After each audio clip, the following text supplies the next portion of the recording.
बहुत समय पहले की बात है। एक छोटे से गांव में एक राज नामक युवक रहता था। राज एक बहुत ही समझदार और उत्साही युवा था, लेकिन वह अपने चित्त मन को नियंत्रित करने में सक्षम नहीं था।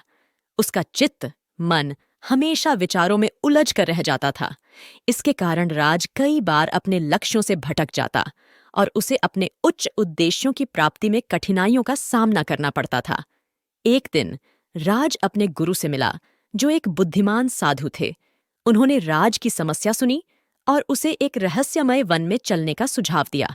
साधु ने कहा, राज, तुम्हें अपने चित्त मन को नियंत्रित करने के लिए यहाँ एक अद्भुत अनुभव मिलेगा।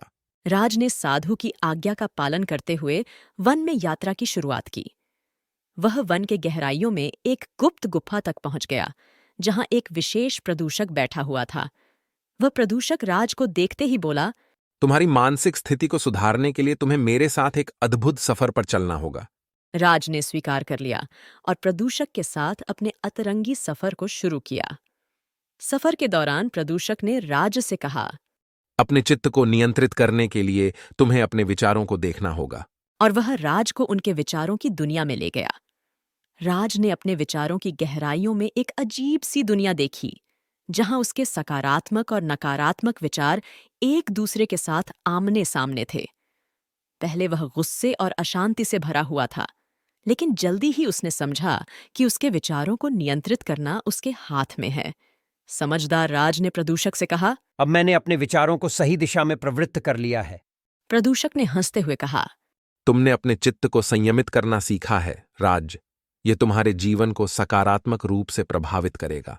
राज ने वन से लौटकर अपने गांव में जाकर सारे उदाहरणों का आनंद लिया और उसने अपने जीवन में सकारात्मक बदलाव किए। उसने अपने लक्ष्यों की प्राप्ति में सफलता भी प्राप्त की और उसकी मानसिक स्थिति में भी सुधार हुआ। इस कहानी से हमें यह सीखने को मिलता है कि अपने चित्त को नियंत्रित करना हमारे जीवन को सकारात्मकता और सफलता की दिशा में प्रवृत्त कर सकता है। चित्त को संयमित करके हम अपने उद्देश्यों की प्राप्ति आसानी से कर सकते हैं और अपने जीवन को सुखद बना सकते हैं।